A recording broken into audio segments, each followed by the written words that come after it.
Cars came with a 383 cubic inch V8 and a 4-speed transmission standard, and they were marketed as mid-size cars that were short on price but long on performance.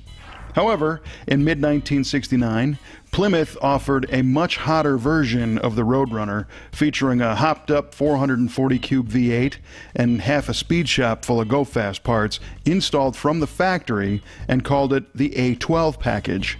The result is the car you see here, one of the 1,432 A12s built in 1969.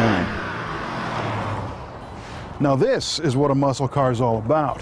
You start with a mid-size family sedan, gut all the fancy stuff, drop in a high-strung 440 cubic inch V8, top it with 3 2-barrel carburetors, hook it to a 4-speed manual transmission, give it some short gears so it gets out of the hole real good, and then paint it a bright color and hang on.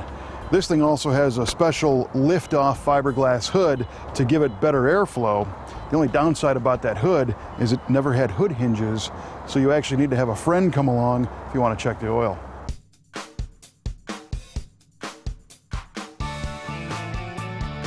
Road Runners were never intended to be fully loaded luxury rides. These were sold to cost-conscious buyers who wanted to go fast but didn't really care about power windows or air conditioning. Of course, Plymouth built the fancier GTX for those buyers. The Road Runner A12 was factory upfitted with the kinds of parts that a weekend drag racer would buy. The most obvious element of the A12 is the blacked out lift-off fiberglass hood with the giant functional hood scoop. This lightweight, non-hinged hood required pins on all 4 corners to keep it down. And the idea was pretty simple. Hood hinges added weight, fiberglass was light, a big scoop fed the hungry 440 fresh air, and it all added up to a faster car. The 440 was warmed over as well. They named the 3 Holley 2-barrel carbs the 6-barrel system, and they sat on a special Edelbrock aluminum intake manifold.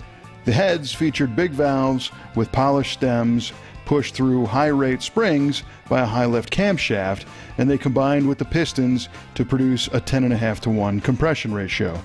The stout bottom end and big displacement churned out 390 horsepower and 490 pound-feet of torque, which were easily in the mighty 426 Hemi's neighborhood. In fact, the NHRA rated the 440 A12 at 410 horsepower, so it's easy to see why these cars ran as hard as they did.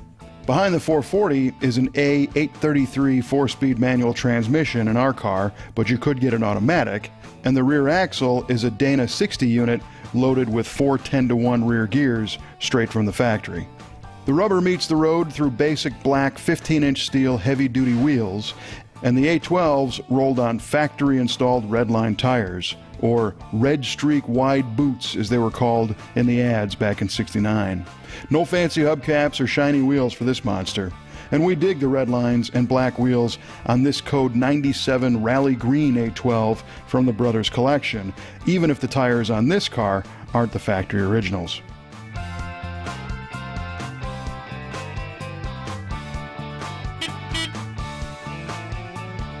Inside, the A12 is about as basic as it gets.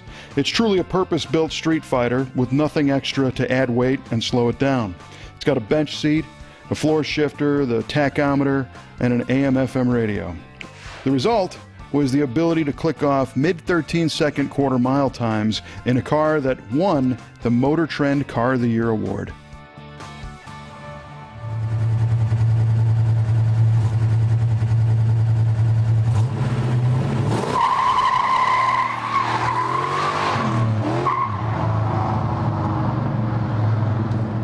Cars like these have lots of stories